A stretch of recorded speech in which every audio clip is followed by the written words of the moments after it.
Si no, ¿quién me falta? Junior. Sí, me falta Junior.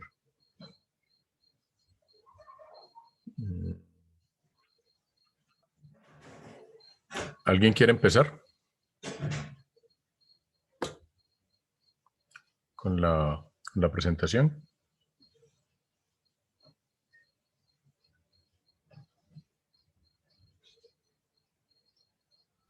Es una muy buena pregunta, profe. Dedocracia, profe. ¿Eso qué significa? Que no hay ningún voluntario. Sí, profe. No es que no las hayamos hecho, solamente que queremos tener un punto de referencia para ver qué. Ah, o sea, ninguno quiere lanzarse de primero. Ujú. Ya. Profe, ¿vos las presentas? Pues como te llegaron al Moodle, como para no estar haciendo los cambios de pantalla. Pues eso no es mucho problema tampoco, ¿no? Como para poder ocultar mis notas. Sin que les moleste también. Segundo.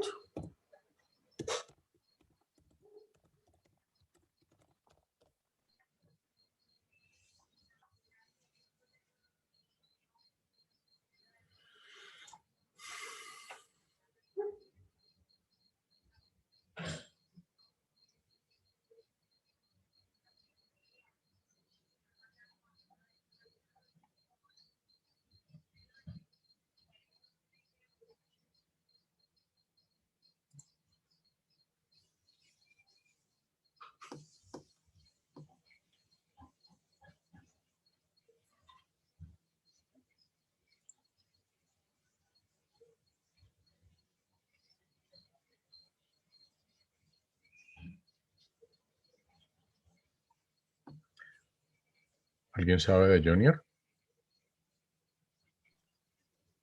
No, profe, pero en realidad Capitol siempre llega. No, lo digo es porque tampoco ha subido la tarea.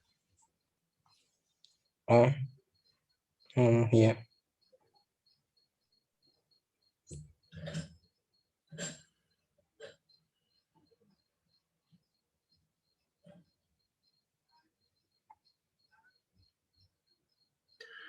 Bueno, voy a cuadrar las presentaciones en el mismo orden que me aparecen en el Moodle, ¿vale?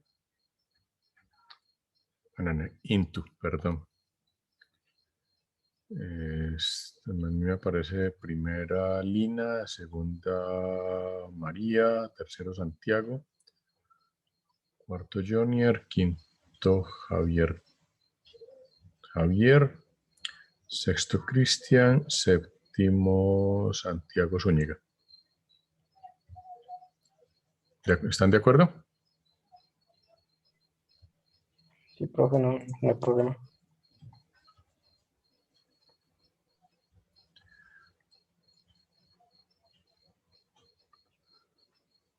Pero espérense a ver si yo soy tan brillante de encontrar.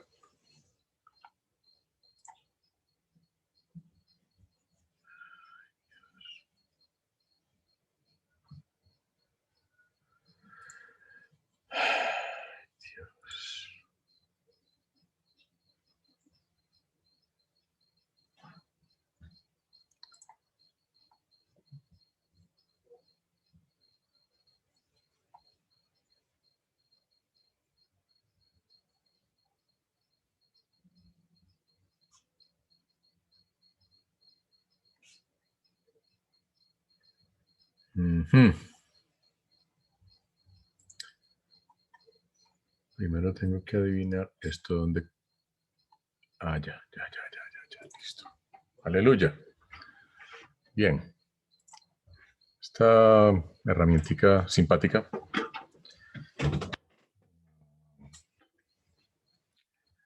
Listo. Entonces,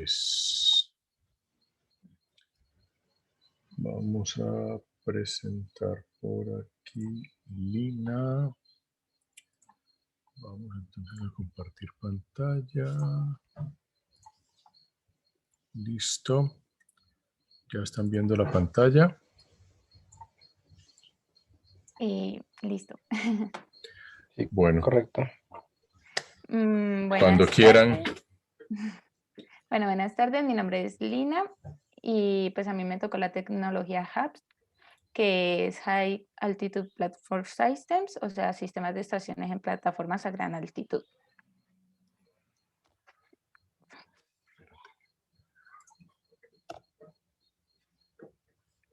Bueno, ay, se ve raro. ¿Puedo mejor compartir la pantalla yo? Sí, por supuesto. Ya mismo te... Dame un segundo, yo me salgo de aquí y te doy...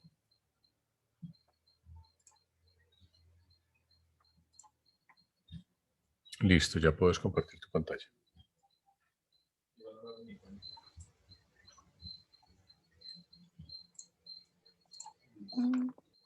Listo. Entonces, en primer lugar, yo definí básicamente la problemática que busca solucionar esta tecnología, y es que aunque la mitad de la población mundial ya tiene conexión a Internet, aún es necesario ampliar la conectividad de banda ancha y de servicios de telecomunicaciones en algunas zonas rurales y remotas donde aún no hay servicios suficientes. Entonces, ¿cómo contribuye la tecnología HAPS a solucionar este problema?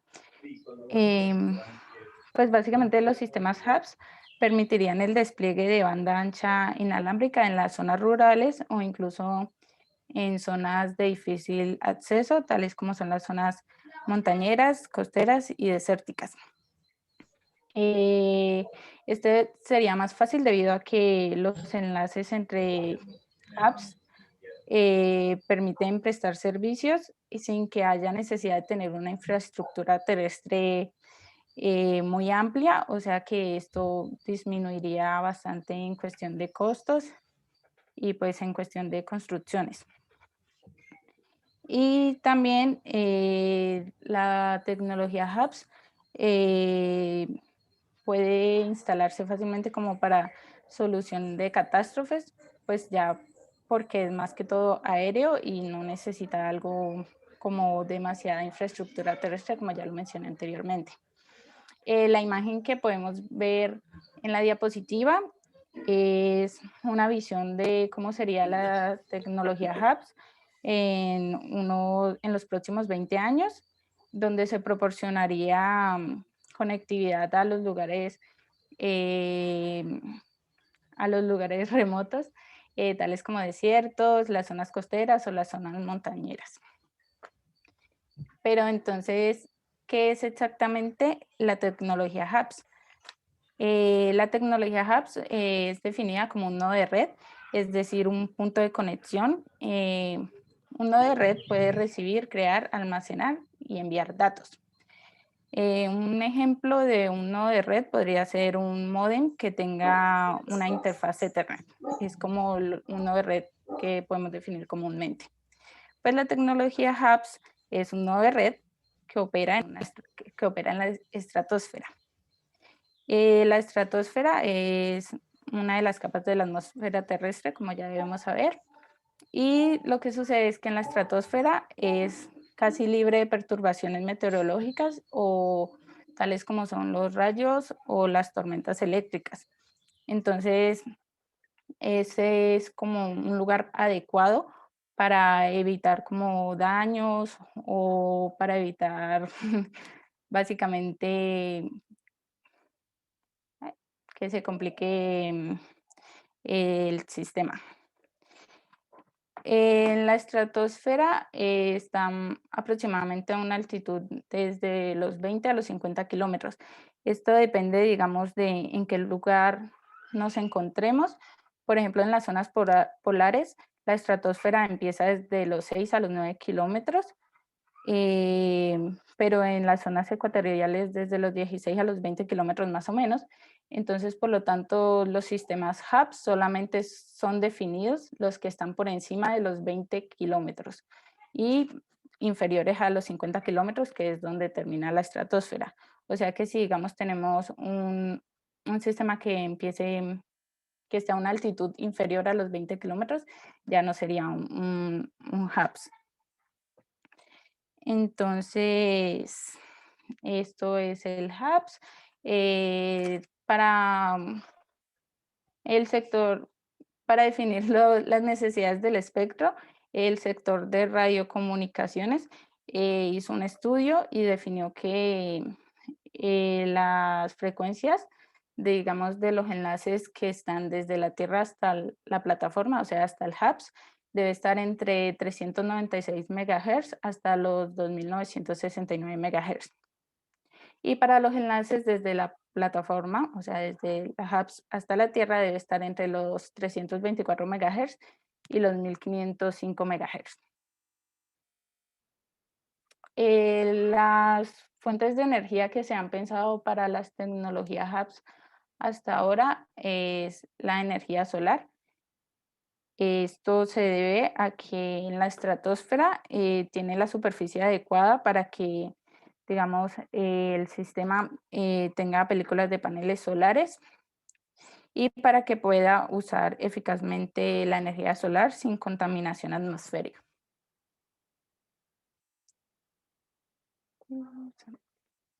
Bueno, esto es como algo adicional que me pareció bastante interesante, y es que con la tecnología HAPS se podría contribuir al objetivo de desarrollo sostenible número 9, que es industria, innovación e infraestructura, debido a que, pues como ya lo he mencionado desde el inicio, ayudaría a ampliar la conectividad en banda ancha y los servicios de telecomunicaciones, especialmente en zonas donde aún estos son bastante deficientes o incluso no existen. Bueno, ¿y qué funciones podrían realizar la tecnología HAPS? Pues encontré varias. La primera, que es, digamos, la primera imagen que se ve aquí, corresponde a que sería una estación base de sistemas HAPS que ofrezca servicios de IoT, o sea, del Internet de las Cosas. El segundo que vemos aquí es como un backhauling, no sé si de pronto conozcan el término, pues es como una red jerárquica que tiene enlaces intermedios entre un backbone y unas subredes en los bordes. Sería pues pequeños y aislados, básicamente. La imagen C sería una base de hubs que cubra eventos como no planificados y que cubra brechas de cobertura, o sea, lugares donde todavía no hay cobertura o conectividad, entonces que cubra esos lugares. La imagen D sería que soporte redes aéreas y pues por ejemplo aquí podemos ver que está el HAPS y que está como controlando lo que son los drones que de pronto puedan circular por el área. La imagen E sería que soporte sistemas de transporte inteligente. Y por último, también el HAPS podría actuar como interfaz de los satélites LEO y como centro de datos aéreos. Pues son algunas de las funciones que podrían realizar los HAPS. Y esta ya es las regulaciones del espectro, o sea, las bandas de frecuencia que se les designaron al uso de HAPS, o sea, las frecuencias que esta tecnología puede usar. Pues les dieron en cada categoría un rango de bandas. En la L-band, que es el rango de radiofrecuencia que va desde los 1 a las 2 GHz. Más que todo lo utilizan para comunicaciones aeronáuticas. En les dieron desde la 1.885 GHz hasta la 1.98 GHz. La S-band les dieron desde la 2.01 hasta la 2.025 GHz y desde la 2.11 hasta la 2.17 GHz. Estos van desde la 2 hasta la 4 GHz y lo usan más que todo para radares meteorológicos.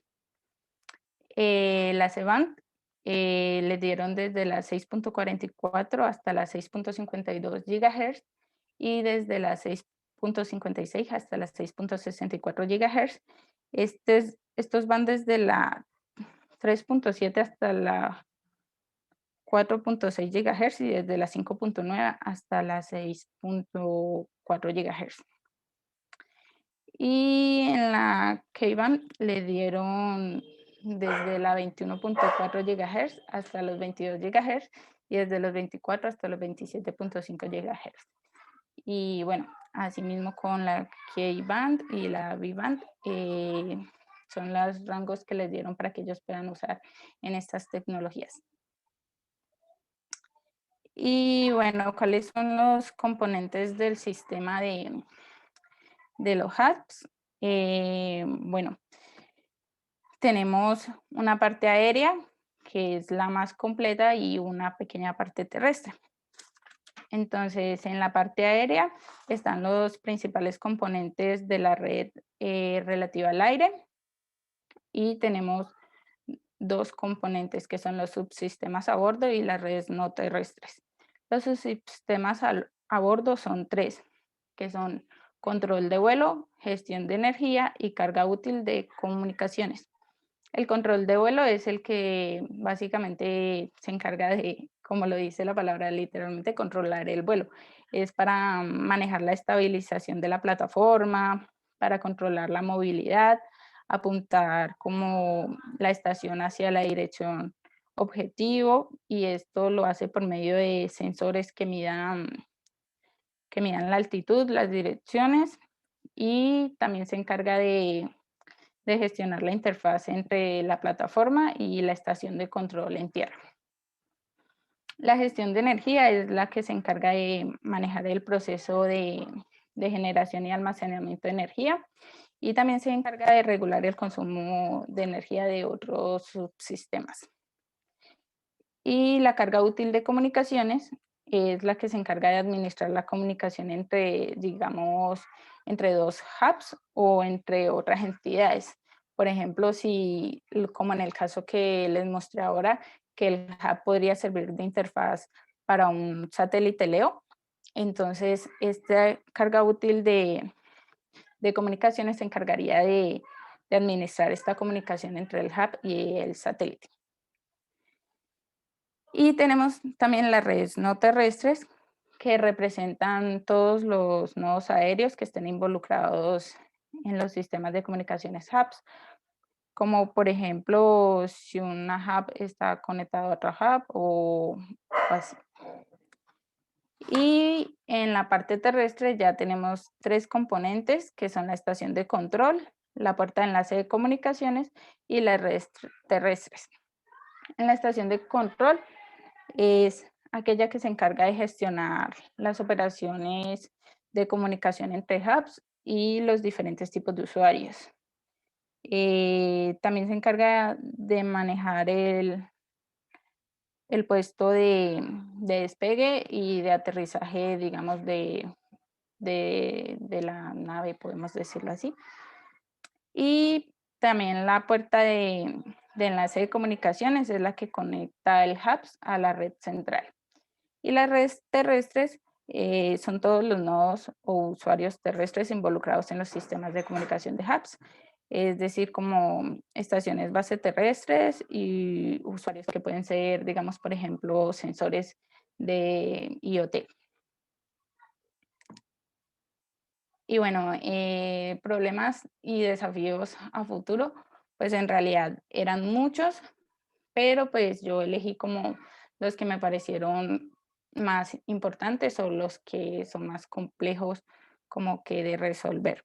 Por ejemplo, la gestión de energía es que se podría requerir, digamos, soporte de otras fuentes de energía para ampliar las funcionalidades en los hubs, o sea que ya no solamente necesitarían ya no sería suficiente con usar energía solar, sino que tendrían que implementar otra fuente de energía, como por ejemplo energía nuclear o cualquier otra.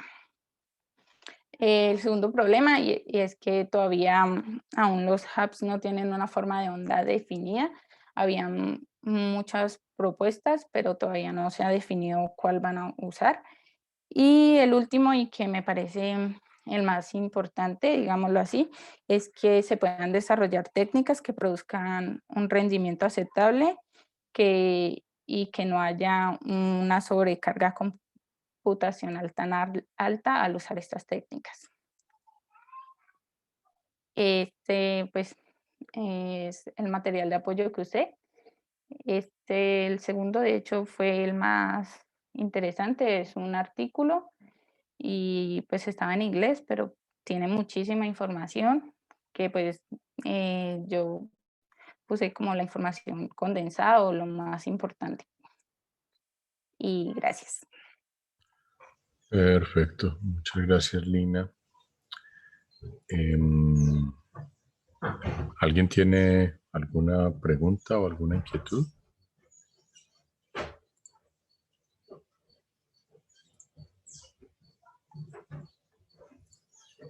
¿No? ¿No hay dudas? No, profe. No, profe. ¿No faltó nada de lo que estaba allí mencionado en la tarea? Los protocolos MAC, profe. De pronto. De pronto, sí.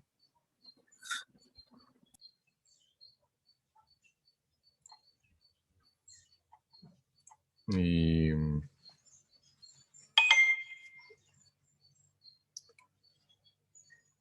¿algo más?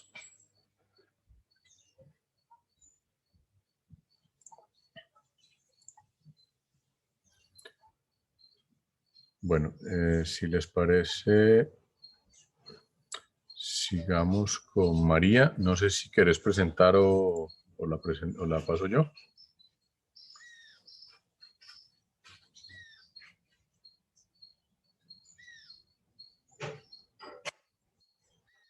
María, are you there? Hola, profe. Hola. Ya comparto pantalla. Ya.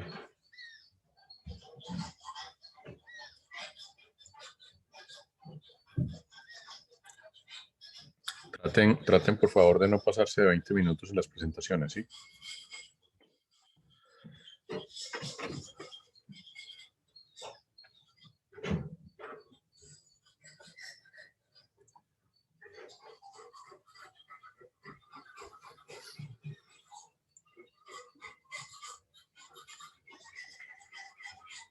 Listo, adelante. Bueno, entonces les voy a hablar de la tecnología XDSL, que es X Digital Subscriber Line. Un momento, por favor.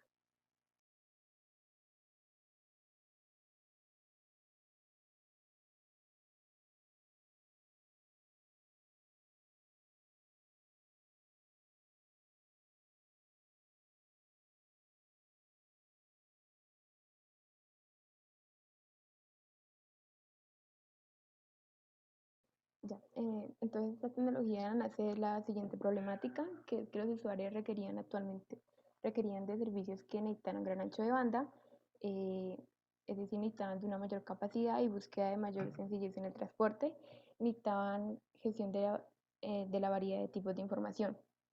Aunque estos servicios ya son posibles basados en el cable y la fibra óptica, entre otros, su instalación requería de una nueva infraestructura para llevar estos medios físicos hasta el usuario. Esto suponía pues más costos y pues a comparación de las ventajas que aportaba pues no se justificaba. Entonces la solución era aprovechar la red telefónica existente sin necesidad de llevar a cabo el recableado que requería el cable y la fibra óptica y así haciendo pues que los costos sean menores. Entonces, ¿qué es la tecnología XDSL? Es una tecnología que soporta gran ancho de banda con unos costos de inversión relativamente bajos y que trabaja sobre la red telefónica ya existente. Y las principales ventajas de esta tecnología son la capacidad para acomodar al mismo tiempo voz y datos y a la posibilidad de aprovechar la infraestructura ya existente de telecomunicaciones. Esto formado por un conjunto de tecnologías que proveen un gran ancho de banda sobre circuitos locales de cable de cobre, sin amplificadores ni repetidores de señal a lo largo de la ruta del cableado, entre la conexión del cliente y el primer nodo de red. Son unas tecnologías de acceso a punto a través de la red pública que permiten un flujo de información tanto simétrico como asimétrico y de alta velocidad. Como vemos en la ilustración 2, esta es una descripción visual de una conexión DSL. En esta ocasión se coloca un módem tanto como en el punto de acceso al cliente como en la central, lo cual anula la transformación analógica de la señal y permite utilizar la totalidad de la capacidad del cableado.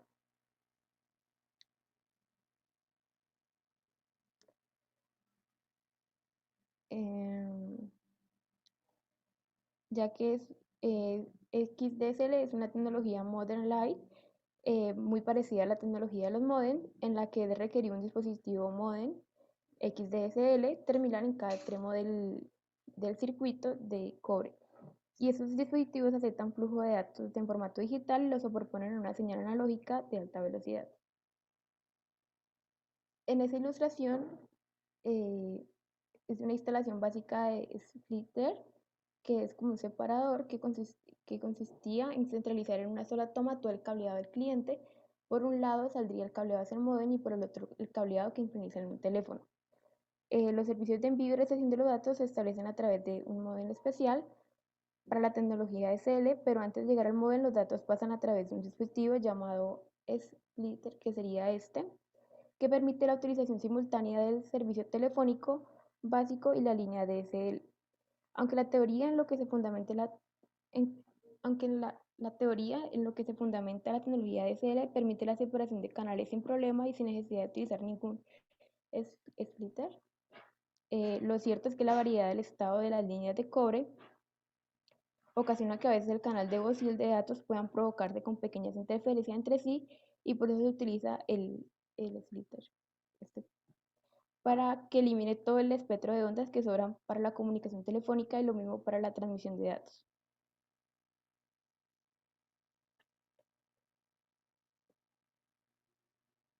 Este slitter se coloca delante de los modems del usuario y la central y está formado por dos filtros, uno de pasa bajo y otro de pasa alto, cuya finalidad es la de separar las señales de alta frecuencia y las señales de baja frecuencia telefónicas.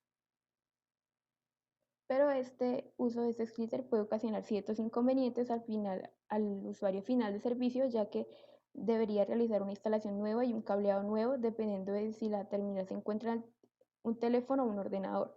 Por eso muchas compañías han desarrollado un tipo especial de slitter llamado microfiltro, que se conecta entre cada toma telefónica RJ45 y el receptor telefónico, filtrando así solamente la señal telefónica y justo en el espacio final antes de llegar al aparato receptor, por lo que el usuario se ahorra la instalación de un slitter central y un recableado del hogar u oficina.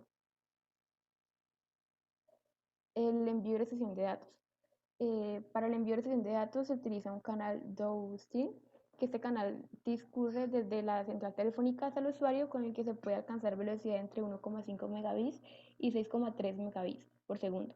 Este canal se puede presentar al usuario como uno solo, como múltiples subcanales, siempre dependiendo de la función a realizar. Las transmisiones de recepción reciben en la banda de espectro más alta, centenares de kHz. Canal upstream, desde el usuario hasta la central telefónica, con velocidades que varían entre 16 kilobytes por segundo y 640 kilobytes por segundo. Las transmisiones de envío reciben en la banda de espectro más baja, que serían decenas de kilohertz. Y por último está el canal de línea telefónica, que puede ser usado para el servicio tradicional telefónico o bien para la red digital de servicios integrados. Ese canal es separado de las dos anteriores mediante el uso de filtros externos, el que antes se denominaba splitter, y es alimentado por el central telefónica para mantenerlo operativo, aún en el caso de la caída de la atención en la oficina o casa de abonado. El único inconveniente a la hora de realizar esta implementación es que la distancia entre el usuario y la central telefónica no debe estar separado en más de 5 kilómetros. Y esa sería la bibliografía que utilicé.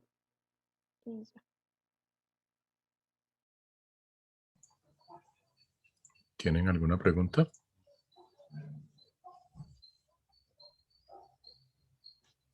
No, profe.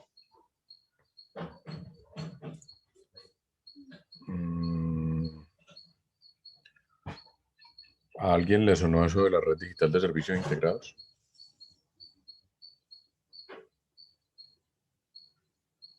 ¿Saben qué es eso? ¿No sería como redes convergentes, profe? Pues Pues si son servicios integrados, significa que por ese mismo medio se pueda dar múltiples acciones, ¿no? sí, digamos que es una versión de red convergente de los años 80. Y una Ok. forma.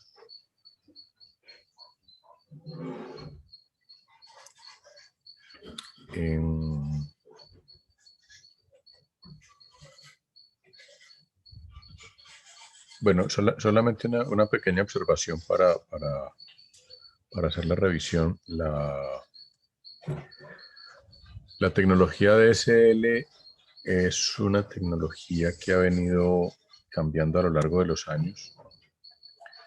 Y digamos que esta presentación hizo referencia a una variante bastante antigua del DSL, que fue como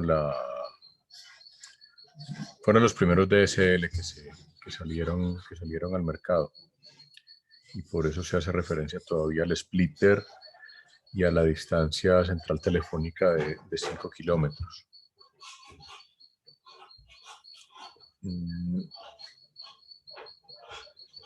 ¿Quién de ustedes tiene internet con Mcali?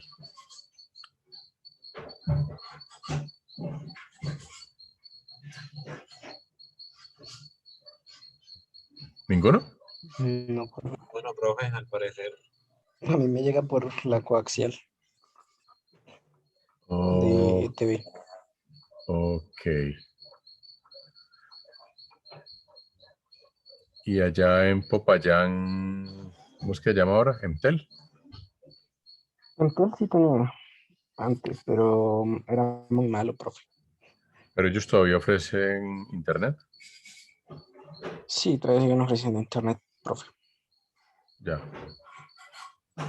Ellos meten todo el servicio por una cometida, literalmente todo. Es súper raro. Pues es lo mismo. A los que nos llega el internet por coaxial, nos llega el Pero, teléfono profe, también. me refiero a que para no utilizan, digamos, el módem está completamente separado de lo que es la transmisión por televisión y la televisión no utiliza eh, ¿cómo se llama? Decodificadores. O sea, todo es súper, en televisión es súper análogo. Sí, es Ah, análogo. pero tienen separada la televisión del internet. Sí, sí, pero o sea, sí, sí, sí. Y no tiene mucha capacidad porque el canal literalmente está ocupado por todo. Al no tener decodificador, está muy ocupado por los canales análogos. O sea que ellos llegan con coaxial también. Ajá. Literalmente es un coaxial que te llega a la casa. Eso es todo lo que hace Impel. Claro, hace lo mismo, ¿no? No, es que, profe, ni siquiera hay decodificadores o esos aparatos que hacen un filtrado para poder sacar por dónde va el internet y por dónde con el mismo coaxial. No ponen eso. Mm, ¿A quién le tocó el tema de HFC? Ah, no, a mí. Ah, sí, Doxis. Ah, ¿a quién le tocó el tema Doxis? ¿A Junior por casualidad? Sí, profe. Mm, Parecía, profe, porque los demás no. bueno, Yo le hago, profe, si quiere. A ver, vamos a ver quién sigue. Digo yo, profe. ¿Quién dijo yo? Santiago Figueroa. Santiago, listo, ya te doy entonces. Ya te doy. Ok, listo.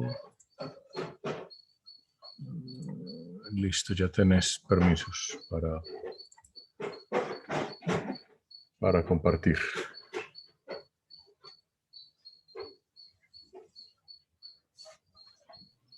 Ahí se ve. Sí. Ah, pues buenas tardes, soy Santiago Figueroa y pues voy a hablarles de la tecnología GPON o GPON. Pues básicamente las siglas se refieren a Gigabit Capable Passive Optical Network, que es una red óptica pasiva pues con capacidad de superar las velocidades de 1 gigabit, que era lo que tenían sus antecesores. También pues es una tecnología de acceso a telecomunicaciones que utiliza fibra óptica pues para llegar a su suscriptor.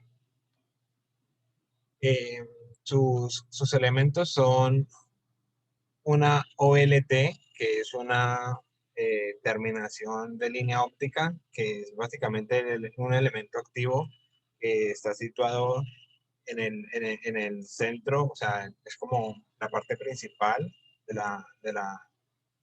pues estructura, todo el sistema. Pues de él parten las fibras ópticas que van hacia los usuarios y realiza funciones de router para ofrecer pues los servicios a sus usuarios. También, no sé si se ve el mouse, ¿se ve el mouse? La, Sí, está viendo. vale. Pues esta sería la OLT.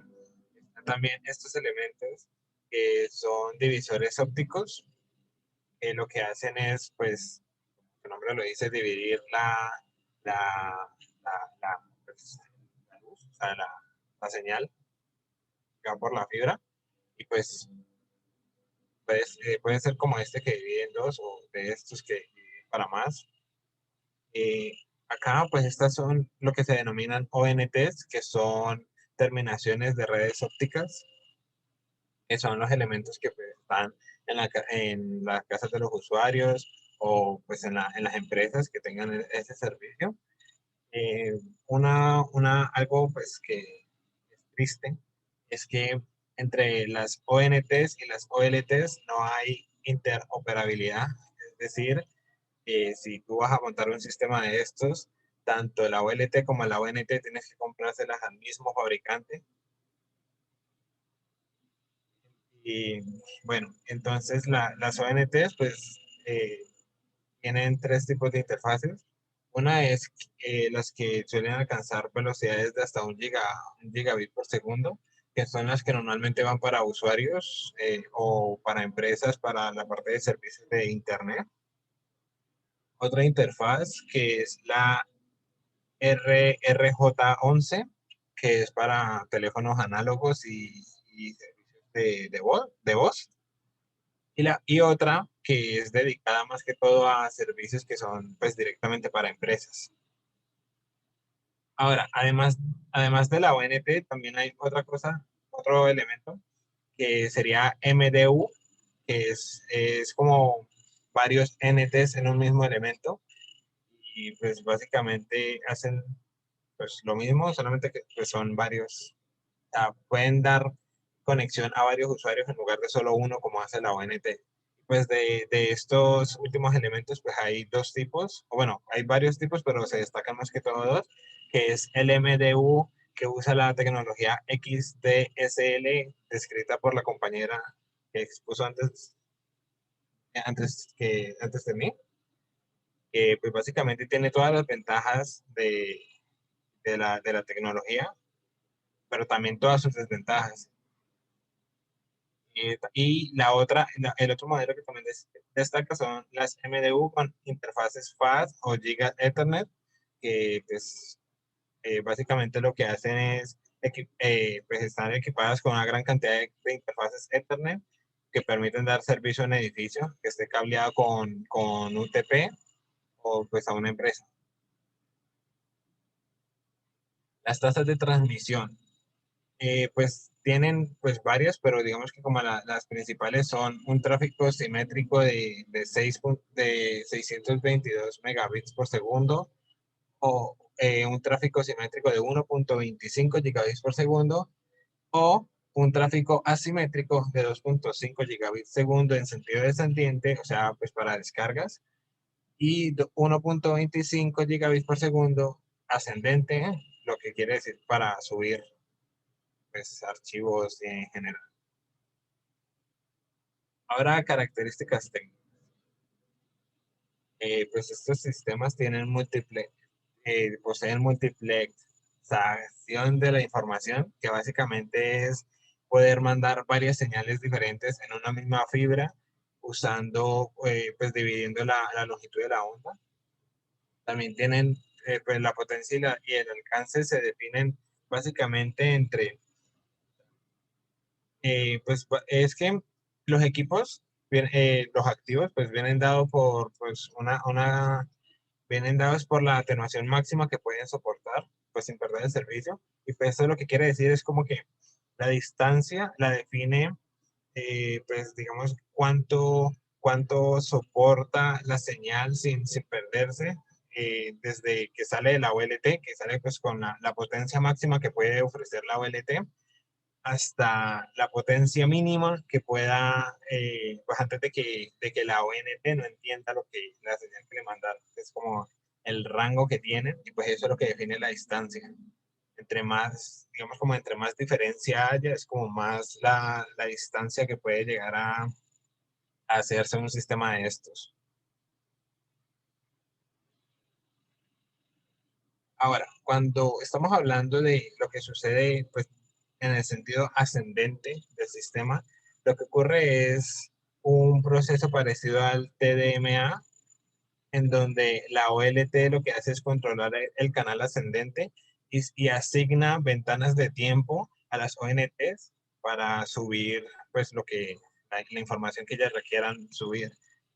La cosa con este tipo de estrategia es que se requiere un control de acceso al medio, pues para evitar las colisiones y para distribuir el ancho de banda entre los usuarios, dado que, exceptuando la OLT y la ONT, los elementos que hay entre estas dos, pues son pasivos, por lo que ellos no van a poder como decirle o avisarle a la OLT cuando van a mandar un mensaje, sino que ellos simplemente, apenas llega la señal, ellos vuelven y la replican. Entonces la OLT tiene como que saber a qué distancia están cada una de las ONTs para así como calcular el delay y todo, y pues poder armar los frames que necesita pues para la información.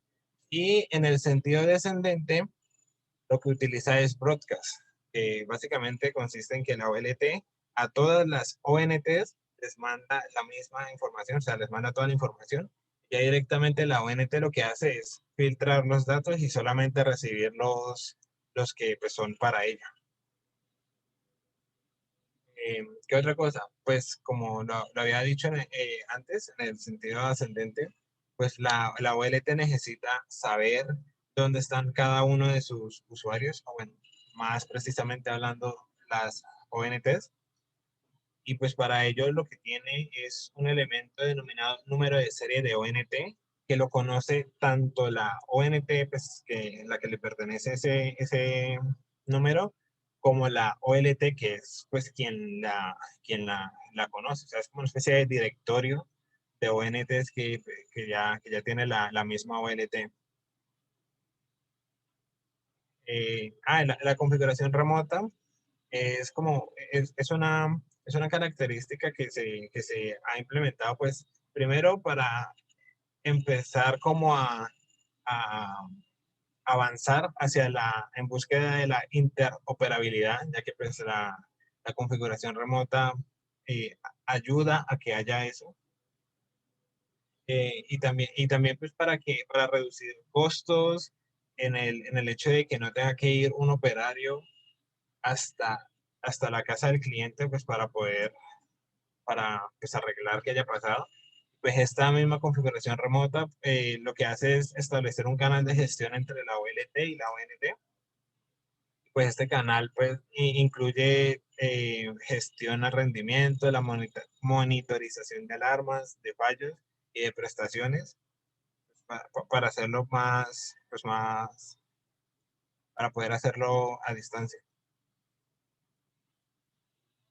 Los protocolos de enlace. Pues para las tecnologías que venían antes de GPON, pues, usaban ATM, pues técnicamente GPON también lo usa pues, al punto de heredar lo que le daban sus antecesoras, pero principalmente lo que usa es GEM o GEM. Y pues esto es que significa GPON Encapsulation Method. Y pues este es como el frame que va pues, en este protocolo, donde PLI significa el indicador del tamaño de la carga útil, que pues, es esta naranjita que viene acá, que en Internet vendría siendo como la trama, el puerto, el identificador del puerto, el PTI, que significa el indicador del tipo de la carga útil, y CRC, que viene siendo eh, como el historial en caso de que haya tenido errores, pues haya sido corregida o alguna cosa así, como que lo tiene ese pedacito de ahí. Ahí pues la carga útil. Y pues otra característica que tiene es la implementación multicast. Como les había dicho antes, que usaba, o sea, que la OLT lo que hacía era transmitir toda la información y ya la ONT lo que hacía era filtrar. Digamos que a pesar de que la OLT hace broadcast, que lo que se usa, o sea, la implementación como tal es multicast, porque a la ONT solamente, digamos que va a llegarle, va a usar la información que sea para ella misma. Entonces, a fin de cuentas, termina siendo es multicast. Pues digamos que es una buena estrategia en el sentido de que, por ejemplo, si dos usuarios piden el mismo canal de televisión, pues ¿para qué voy a enviarlo dos veces si todos los usuarios reciben toda la información? Entonces, es como una buena estrategia por ese lado. Y pues ya es todo.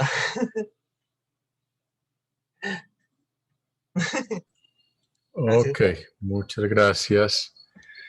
Ah, bueno, yo creo que es un momento para que hagamos una pequeña revisión de varios detalles. El primero,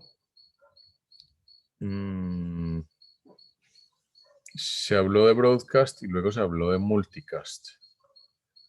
¿Ustedes tienen claro cuál es la diferencia entre broadcast, multicast, unicast?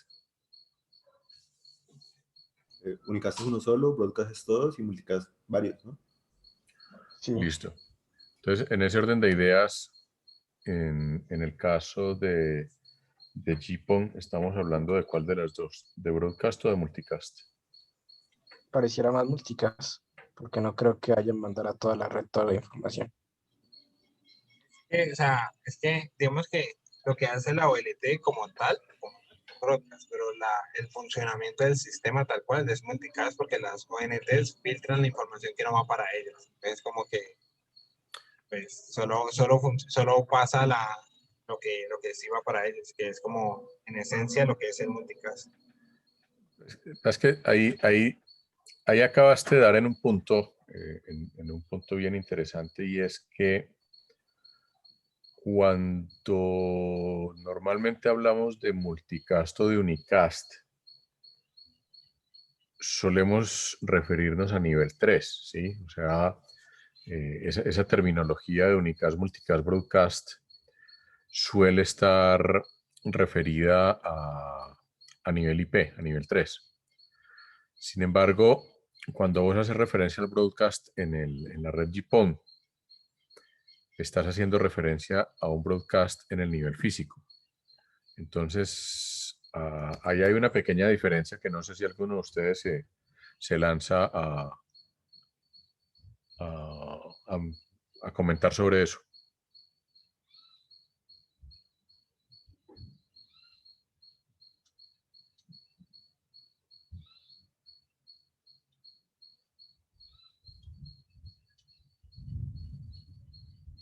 Fíjense que o sea, lo que hace el ONT o el dispositivo, digamos, el dispositivo central de red, es enviar la información a absolutamente todos los usuarios, básicamente a todos los OLTs, ¿cierto? Señor. En ese orden de ideas, en el nivel físico, estamos hablando de un broadcast, o sea, a todo mundo le llega la información. Incluso para ser un poco más precisos, si hablamos de mecanismos de acceso al medio, eso se conoce como TDM. Bueno, normalmente GPON utiliza un esquema que es TDM, que está en Division Multiplexing, ¿ya? ¿Qué significa eso? Que aunque a todo mundo le está llegando la información, lo que hace cada OLT es buscar un identificador que estaba en la trama que mostró Santiago, y con ese identificador sabe que esa trama de información le corresponde, ¿sí? Y las tramas que no tienen ese identificador, pues simplemente las descarta. Y si vamos a implementar un multicast, lo que va a ocurrir es que va a haber muchos dispositivos o múltiples dispositivos que van a decodificar la misma trama, pues porque en este caso es una trama multicast, como por ejemplo video. Pues ¿para qué transmitirle a todo mundo la misma película si simplemente yo lo que mando es una trama de multicast con la película? Pero ahí nos estamos moviendo entre niveles del modelo OSI. Entonces, en ese orden de ideas, digamos en el nivel MAC, de lo que estamos hablando es básicamente de un TDM que se envía a Raimundo y todo el mundo. Eso en el nivel físico termina siendo un broadcast, ¿sí? Y en el canal de subida, pues creo que Santiago hizo una referencia así muy discreta ¿a qué método de acceso fue que mencionaste? Al TDM. TDMA más bien, ¿no? ¿Dime? TDMA. Creo que sí. Sí, creo que era ese. Los confundo porque son, o sea, hay dos que se parecen, entonces, espérate.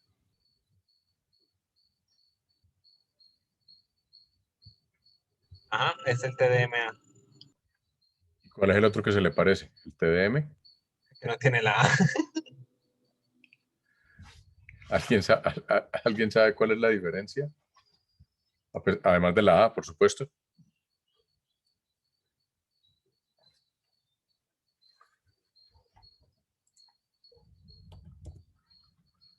A ver, ¿quién se lanza con una diferencia?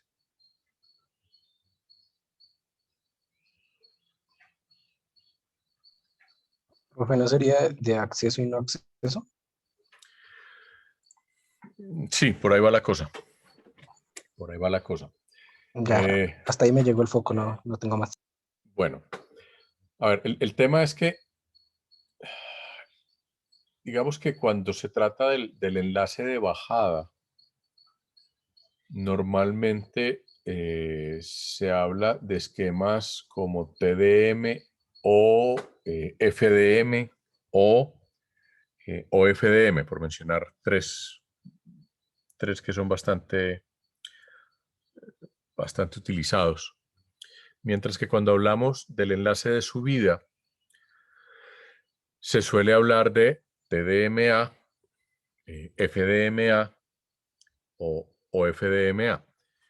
Y digamos, la diferencia evidente pues por supuesto que es la letra, pero a lo que hace referencia es a que, Profe, una pregunta ahí. señor, ¿Eso es con respecto al waveform?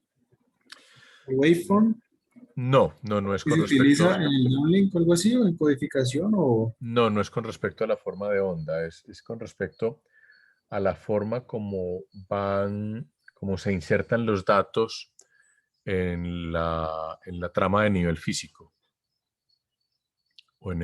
Sí, como se insertan los datos en el nivel físico, básicamente.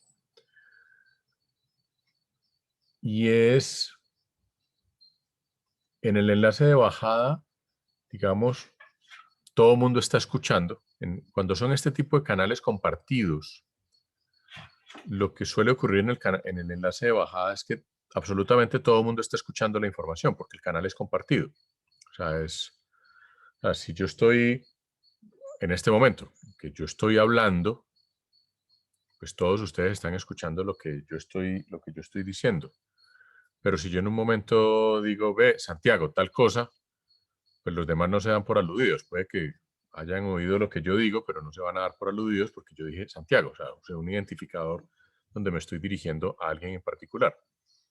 Eso es TDM, por ejemplo, ¿sí? Donde el ejemplo es, yo puedo decir, a Santiago le tocó esta tarea, a Cristian le tocó esta tarea, a Javier le tocó esta tarea, de tal forma que estoy enviando una información, pero hay una pequeña porción de tiempo que se lo dedico a un receptor en particular. Eso es TDM. Y cuando hablamos del canal de subida, el asunto es que aunque todos puedan estar escuchando, no todos pueden hablar al mismo tiempo. O sea, si en este momento todos ustedes empiezan a hablar al mismo tiempo, pues entonces vamos a tener problemas porque no nos vamos a entender. Entonces se definen unos mecanismos para acceder al canal. En este caso, pues ustedes pueden o levantar la mano o alguien dice profe y yo al que medio le escucho, ve a quién hablo, le digo listo, habla vos o cosas por el estilo. En el caso del TDMA, eso se hace también por segmentos de tiempo, es decir, cada usuario tiene su pedacito de tiempo para enviar su información y luego le toca a los demás, pero con un orden particular. Entonces, fíjense que en el canal de bajada va todo un flujo de información donde cada quien coge lo que le corresponde, mientras que en el canal de subida cada uno manda el pedacito que le toca y en algún punto de la red cada uno de esos pedacitos se van ensamblando, de tal manera que finalmente el nodo central de la red recibe pues toda la trama completa. Eso tiene todo un mecanismo de sincronización, porque según las distancias de los usuarios, pues tienen que transmitir en determinado instante para que todas las tramitas se alineen. De eso, pues voy a organizar una pequeña presentación probablemente para la siguiente clase para que lo veamos con más detalle. Pero pues simplemente hago como ese pequeño comentario por ahora. Ahora, otro detalle. Mencionaste que eran dispositivos pasivos, o que excepto el ONT y el OLT, lo que había en la mitad son sistemas pasivos. Pues me refería más que todo a la parte de la fibra óptica, los splitters. Ajá. Ahora, Pues, ¿qué problema tiene eso? como son pasivos, ellos lo único que hacen es, o sea, el lado bueno es que no necesitas energía eléctrica pues para alimentarlos, pero el lado malo es que ellos no te pueden responder y por eso es que necesitas esa sincronización tan perfecta de saber dónde está cada uno pues, para así, digamos que así mandarla y no tener que preocuparte porque se vaya, o sea, porque se vaya a perder la trama, porque pues tú la mandas y tú sabes a qué distancia está, entonces tú sabes el tiempo que se va a demorar y así lo que hace la OLT es ensamblarlo conforme va llegando. Exactamente. Entonces ahí el tema de sincronización es un tema delicado en general. Y usualmente en casi todas las tecnologías donde hay canal compartido, vamos a tener ese problema. Caso del coaxial. ¿Dónde no tenemos ese problema? Un caso donde no tenemos ese problema es en DSL, por ejemplo, que como María mencionó así, aunque brevemente, pero lo mencionó, es punto a punto.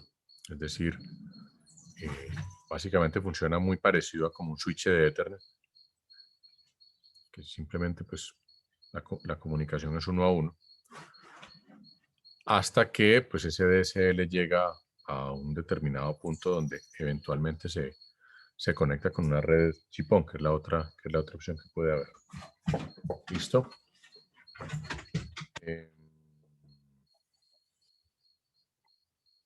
Bien, eso era lo que quería como comentar brevemente antes de pasar al siguiente.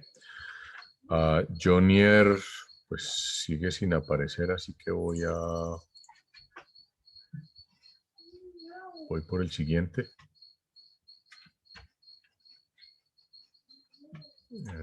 Javier Torres.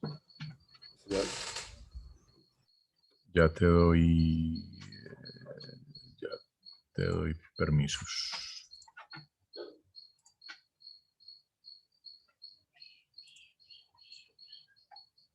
Ok, listo. Adelante.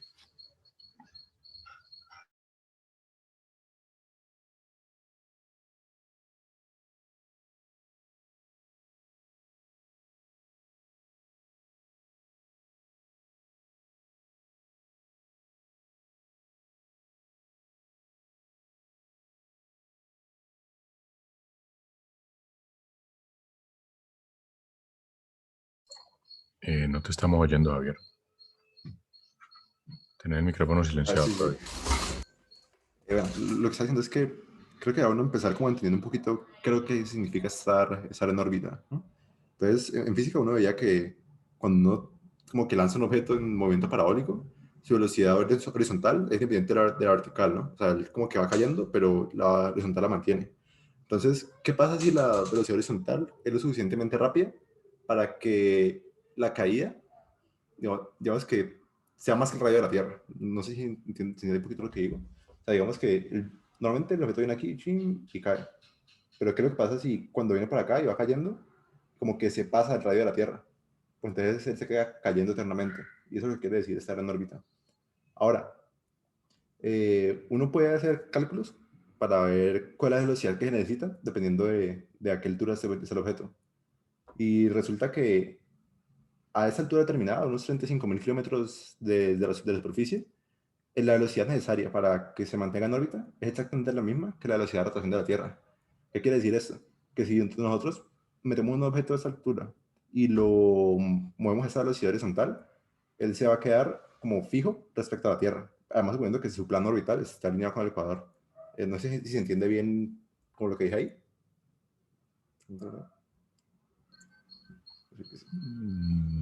A mí me parece que sí, no sé si alguien más tiene una observación. Está perfecto, la verdad. En principio parabólico. Bien. Sí, exacto. Entonces, eso aquí era como una animación, pero bueno, no sé. Pero básicamente, lo que muestra es que aquí la Tierra iba rotando y ese otro de aquí, somos con un satélite, también va rotando y van moviéndose con el mismo tiempo. O sea, tienen la misma velocidad angular. ¿Qué quiere decir eso? Que para alguien que esté parado aquí, en la Tierra, él va a ver como si ese satélite estuviera completamente quieto. O sea, ya podemos ver una primera ventaja que tienen ese tipo de satélites, ¿no? Y es que uno solamente como que apunta hacia ellos una vez y ya eso que apuntó me va a servir. ¿Listo? Ahora ya vamos a hablar un poquito primero sobre qué bandas usan esos satélites. Bueno, aquí vemos primero el espectro electromagnético y entre estos usan el rango de las microondas. Y ya ampliando las microondas, vemos ya diferentes bandas de frecuencias, la L, la S, C, X, y a qué gigahertz están. Entonces, esas son como todas las divisiones, pero según lo que encontré, realmente las más usadas son la banda C, la KU y la KA, que bueno, aquí podemos ver con la frecuencia de cada una. Algunas características, por ejemplo, que la C tiene menos, o sea, tiene menos potencia, pero pueden, como comparten espectro con microondas terrestres. Entonces ahí bueno, porque comparten espectros que deben tener menor potencia. Tienen unas aplicaciones. Y bueno, y en general podemos verlo uso para otras dos bandas. La banda KU tiene mayor frecuencia, entonces no se interfiere con las terrestres. Y la cosa es que tiene mayor frecuencia es más susceptible a la propagación atmosférica y el problema del clima. Y la cava pues tiene aún mayor frecuencia, entonces son aún más impactadas por eso. Entonces ahí encontrar como el balance entre no interferir con las cosas de la Tierra, pero pues tampoco que llueve y ya se cae toda la conexión, ¿no? Ahora, esta señal viene por varios tipos de modulación, que suelen ser variantes de PSK, Phase Shift Keying. Tampoco entendí muy bien qué consiste esta modulación, pero bueno, le puse los ejemplos. Entonces, estos son los más buscados, BPSK, QPSK, OQPSK, 8PSK. Y este es uno diferente, ya no es PSK, es QAM, que quería decir modulación de amplitud en cuadratura. La verdad tampoco sé muy bien qué lo significa, pero en concreto una que se llama 16QAM.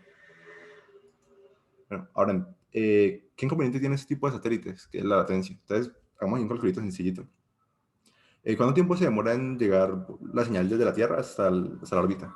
Bueno, si vemos que la órbita estaba a 35.000 kilómetros y asumiendo que la señal vaya a la velocidad de la luz, entonces vemos que lo que demora en llegar de aquí a allá es de 120 milisegundos. ¿Qué es lo que pasa? Pues él tiene que subir y luego volver a bajar. Ya vamos por el doble, 240. Y además que la latencia por general es ir y volver. Entonces van 240 por 2. Entonces ya solo en lo que es subir y bajar por el satélite son 480 milisegundos. Y eso es sumarle el tiempo entre que llega desde la señal pues sí, como de esa antena hasta las casas y eso. Y bueno, es demorado. Entonces suelen ser entre 500 y 100 milisegundos.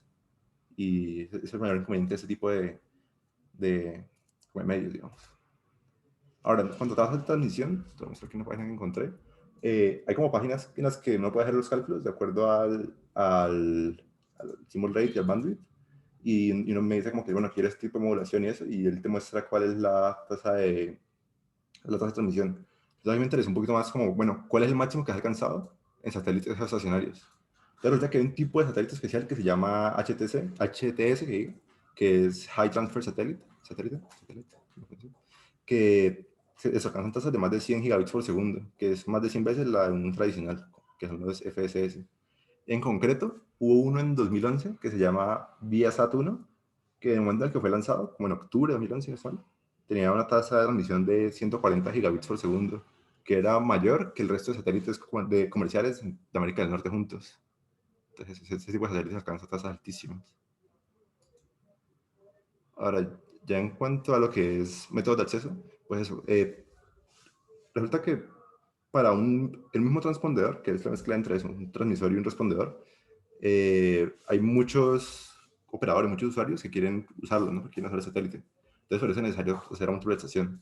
Entonces, hay tres técnicas que son las más usadas para esto, que una es FDMA, que es división por frecuencia, que es eso, como que cada canal que quiera acceder al satélite tiene su propia frecuencia, o sea, se separa por bandas. La otra es división por tiempo, en la que en vez de separarse como en el dominio de la frecuencia, se separa el dominio del tiempo. Entonces a cada canal se le asigna un tiempito, como primero al canal 1, luego el 2, luego el 3, luego otra vez el 1, luego el 2, así sucesivamente. Y otro es CDMA, en el que directamente las señales se modulan de acuerdo a un código único que se asigna a cada canal. Tampoco lo entendí muy bien, pero vi que era muy usada, entonces lo puse. Y entonces sería como más que todo lo que entendí sobre lo que veíamos. Perfecto, muchas gracias. Andate a la página del DBB un momentico, por favor. La que mostraste ahora. Bueno, varias cuestiones, ya que esta página me sirve de ejemplo para varias cosas que se mencionaron y algunas dudas que planteó Javier. Lo primero es las modulaciones. ¿Ustedes vieron comunicaciones digitales Sí, ya? pero no, es que Javier, ¿tú has visto yo apenas empecé. comunicaciones? Ah, ok. Ya, pero para todos los demás es claro cómo funciona la Sí. QAM. Profe, Ah, ok, listo. No, es que me alcancé a preocupar. Lo mismo el factor de roll-off, ¿lo tienen claro? no mucho.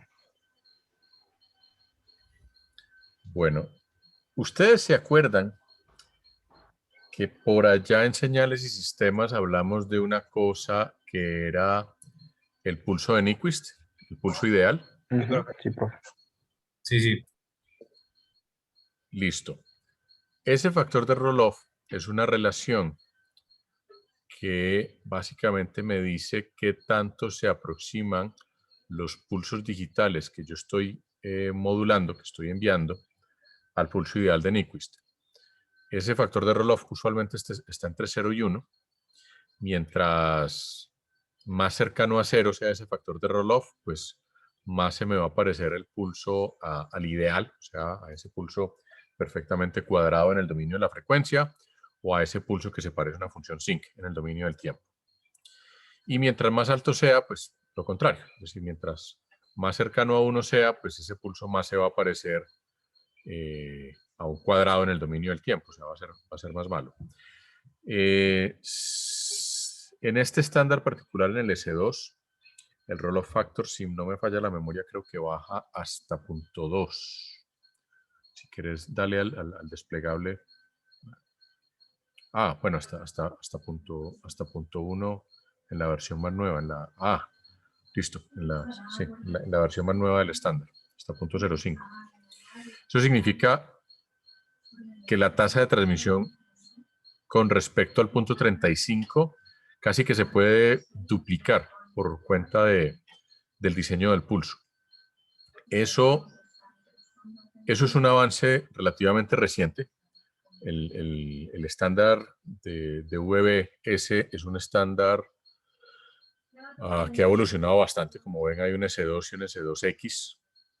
El DVB-S es el original que viene de finales de los 90. Y además, fíjense que ahí tienen varios tipos de modulaciones. ¿Y este WDSNG es otra evolución? ¿Es como otra raíz o es algo diferente? ¿O cómo es? Ese es el Next Generation. Equivale como al S2X, pero algunos lo llaman DVB Next Generation. Lo que pasa es que si te fijas, la modulación no es tan eficiente como la 32 APS-K. Y ahí digamos que hay todo un tema de eficiencia versus sensibilidad a errores. Las PSK son modulaciones mucho más robustas contra errores, pero pues... Pero en ese orden, profe. En ese orden es complejo. ¿Por qué? Porque tiene que trabajar con ángulos y con amplitudes, y aunque tenga mucho, significa que cada símbolo tiene un margen muy pequeño de error, ¿no? Entonces, Claro. si hay mucho ruido, entonces pues eso se dispara y ya uno no sabe qué tiene ahí, Claro, básicamente. pero si te fijas, Entre más más cagado. la APS-K es solo amplitud. Entonces es mucho Ah, más bueno. sensible al ruido. Bueno, me imagino que si es para ISL, o sea, Intersatellite Links, si es para enlaces intersatelitales, sería mucho mejor porque están propagándose en vacío, ¿no? Sí, lo que pasa es que en este caso el S2, el DVB, hace referencia al estándar de televisión satelital. Básicamente DirecTV es de BBS2 en este momento.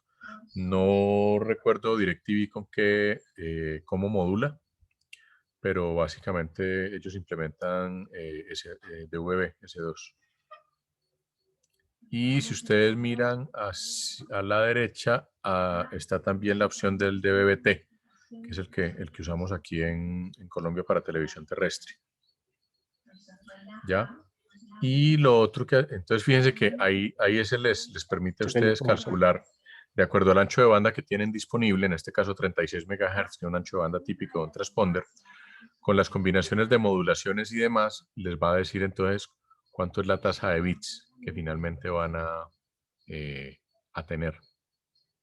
Que en última se traduce en televisión digital, en cuántos canales de televisión pueden meter por esa portadora. Fíjense que ahí están hablando de 15 megabits por segundo. Eso son como 4 o 5 canales de televisión en alta definición. con QPSK. Si subimos la modulación, seguramente vamos a poder tener una tasa muchísimo mayor, por ejemplo. Conéctate internamente con la motivación que vas a ponerle hoy a tu práctica. Va a ser una motivación pequeña, como Que se va un poquito más allá del doble, ya a 40 y pico de megabits por segundo, lo cual me dice que ya ahí puedo tener unos 10 canales de definición estándar y por ahí unos 8 canales de alta definición. Y aparte de eso, pues uno puede usar distintos anchos de banda. Fíjense el ejemplo que mostraba en la diapositiva de ese satélite que creo que es canadiense, si no me falla la memoria. Si ya hablamos de 140, ¿cuánto eran? 140 gigabits por segundo es que era la capacidad del satélite. Sí, 141. Sí, 140. Eso es una burrada. Ahora, otro pequeño detalle. Se hizo referencia a los transponders. No sé si alguno de ustedes conoce ese término. Es de los transpondedores de los aviones, ¿correcto? Los que solo mandan información de telemetría a los radares. Lo que pasa es que en el caso de los satélites, no. El término es el mismo, pero no es lo mismo. En el caso de los satélites hasta hace unos pocos años, básicamente lo único que hacían era reemitir la señal. O sea, estas combinaciones de modulaciones que aparecen aquí en la página no son modulaciones del satélite, son modulaciones de la estación terrestre, de la que transmite. El satélite lo único que hace es recibir la información y retransmitirla. Los satélites más modernos, como esos que se mostraban en el ejemplo de ese HTS, ya sí tienen internamente moduladores y otras cosas, pero digamos hasta hace unos 10 años, o yo diría que el 90% de los satélites que están hoy en día en el aire, lo único que hacen es reenviar la información, o sea, sirven básicamente como un retransmisor. Y el transponder hace referencia a cada uno de esos retransmisores que tiene un satélite. Por eso el ancho de banda parece relativamente pequeña, porque ese ancho de banda de 36 megas es por transponder, y un satélite típico, por ejemplo, de estos de televisión tipo DirecTV, tienen alrededor de 24 transponders. Por eso es que uno al final puede ver tantos canales de DirecTV. En la práctica uno se está conectando a distintos transponders, aunque según el diseño del satélite es posible que haya transponders apuntando a distintos lugares del mundo. Un satélite tiene una huella y por eso, por ejemplo, a veces lo que uno puede ver aquí en Latinoamérica, DirecTV no se ve en Estados Unidos y viceversa. Aunque si uno se lleva un decodificador de aquí para Estados Unidos, pues puede ver televisión colombiana en Estados Unidos, pero solamente en algunas partes de Estados Unidos, porque la cobertura del satélite no llega a todo Estados Unidos por la distribución de los transponders, precisamente.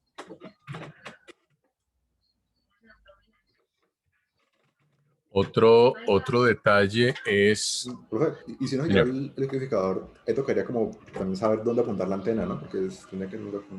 Sí, claro. Sí, porque la antena toca apuntarla a un lugar completamente distinto. En primer lugar, toca apuntarla al sur. ¿No?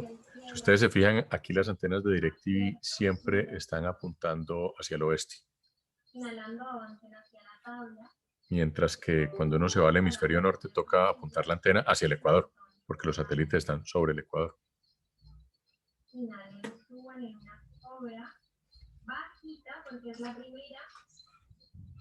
Pero bueno, si uno busca en internet, puede saber cómo apuntar la antena. Eso tampoco es tan complicado. Es cuestión de gastarse un ratico buscando en internet a qué satélite apuntarle.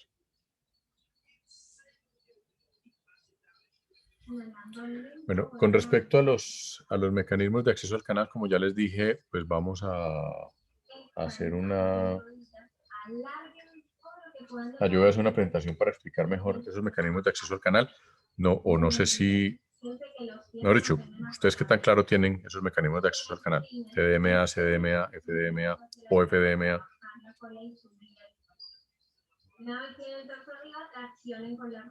Nada claro. Yo la entendí como eso por Pues yo encima no. funcionan, que uno separa por frecuencia, otro por tiempo y el otro sí me confundí un poquito más. Pero hasta ahí. Sí, o sea, pues uno entiende el entendimiento es como superficial, como entiendo a qué se refiere el nombre, pero no sé en qué consiste ya a nivel técnico, más o menos. Porque Vale. esos no son los únicos, hay muchos más. Sí, hay Unos que son otros. basados en Aloha y hay otros que... Aloha ranurado, CSMA, Mus SSA, sí, SCA, sí. CSMA. No, pues yo acá en mi presentación también tengo varios pues, que encontré, pero pues SDMA. CDMA, sí. Sí, lo que pasa es que hay unos mecanismos relativamente, bueno, hay unos nuevos, otros no tan nuevos, pero que sí se están utilizando ahora, como por ejemplo el SDMA, que por Space Division Multiple Access, que eso implica un tema de antenas, y hay otro que es el que está planteado para, o fue uno de los que se discutió en 5G, que se llama el NOMA, que es Non-Orthogonal Multiple Access, que es otra historia. Yo voy a hacer una pequeña presentación para explicar esos mecanismos de acceso para la próxima clase, porque digamos que en las redes de área amplia hay un tema importante de las tecnologías de acceso, de qué tan eficientes son las tecnologías de acceso, y eso impacta en la tasa de transmisión, en la eficiencia de la tecnología, etcétera, etcétera, etcétera. Y un ejemplo, digamos, que a lo largo de su evolución ha pasado por varias tecnologías de acceso es Wi-Fi, por ejemplo. Las diferentes versiones de Wi-Fi han utilizado diferentes técnicas de acceso a lo largo de los años. Entonces, bueno, yo creo que podemos cerrar aquí por hoy. Quedarían pendientes entonces Satélites Leo y la de Junior. No sé cuál es. satélites Leo, 5G, no me dejen 5G afuera. y la de Junior, sí. Esas las dejamos entonces para el jueves, si les parece. ¿Listo? Vale, Sí, profe. profe. Ok. Bueno, Profe, una pregunta que te iba a hacer, pues con contame. respecto a 5G, Sí. como logré sacar datos de Claro, pues obviamente datos muy sensibles, la 5G dice que tiene una velocidad de 10 gigas, ¿sí o qué? Teórica, sí. Teóricamente. Y ellos pues ya están haciendo pruebas para empezar a desplegar todo eso y les dio que en entornos ideales la velocidad desde 1 giga a una tasa, a un ping de 1 milisegundo, y en entornos caóticos es de 500 en descarga y bueno, algo así. ¿Eso está bien? Sí, sí. Pues son acá en Colombia, ¿no? Fue digamos, el testeo que estaban haciendo con los dispositivos acá, y pues me pareció súper raro porque, bueno, es rápido, es más rápido que la 4G actual, pero no, todavía no llega a la teórica. No sé cómo harán si es cambiando No, toda la infraestructura, llega a la teórica. no, lo que pasa es que, a ver, un problema que siempre ha existido con las tecnologías móviles celulares es el asta. O sea, en todas las tecnologías, cuando nos empiezan a vender las tecnologías, por ejemplo, en 4G se decía hasta 1 gigabit por segundo. En 5G hasta 10 gigabytes por segundo. Pero creo que 4G llega como, en teoría sí llega como a 250, ¿no? Por No eso, alcanza el giga. pero el hasta teórico es 1 gigabit por segundo. Ah, ok, entiendo. El problema del hasta en las tecnologías inalámbricas es como el desde en los precios de los carros. Entiendo. Uno La va... foto que uno ve ni siquiera es la que le van a vender, así, profe. Exactamente. O sea, Exacto. que le dicen a uno, este Entonces, carro es de 20 es que millones, y cuando uno dice, yo quiero el de la foto, no, ese vale 40. quería preguntarte porque me Sí. pareció súper raro porque mi papá, eso, me dijo, esos son los datos que nosotros sacamos.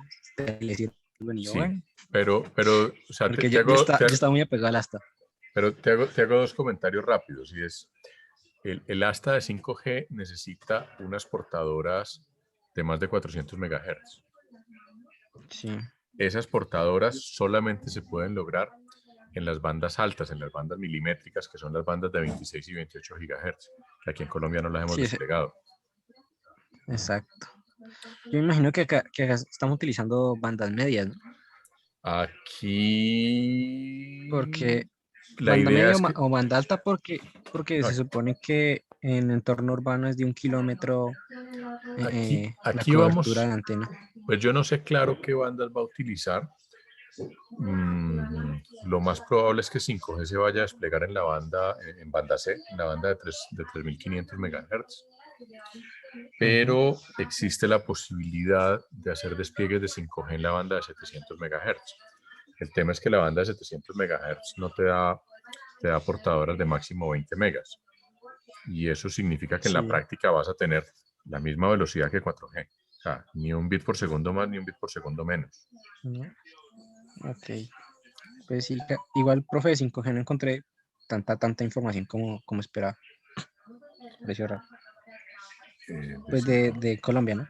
En el caso de Colombia no, no hay desplegado. Porque aquí en Colombia no Y en tenemos muchos, despliegue. Aquí en Colombia lo que y están muchos haciendo es países pilotos. y en muchos países, exacto, son pilotos y solamente creo que en un país sí ha funcionado bien, que fue en donde hicieron la telecirugía asistida, que ahí sí les fue re bien. Pero pues me imagino que deben tener unas bandas muy potentes para que las portadoras sean muy No, grandes. la telecirugía fue más fake news que otra cosa. ¿En serio? Sí, Wow. yo Listo, profe. conozco el personaje que hizo ese experimento Ya pues, del King's College. lo que haga es que salió en National Geographic, profe. Sí, pero esa telecirugía la hicieron en un entorno muy controlado, porque Ah, sí, el intento que en hicieron Optimus. el intento que hicieron para hacerla desde Londres con Estados Unidos les daban retardos muy grandes. Y no era, o sea, hicieron el ensayo con un muñeco, no con un paciente real,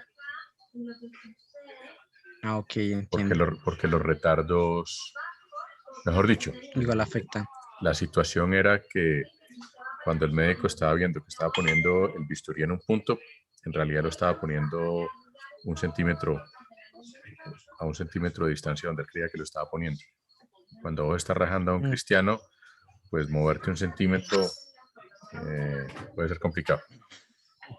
Sí, obvio, bro. Gracias. Esas eran mis preguntas. Listo.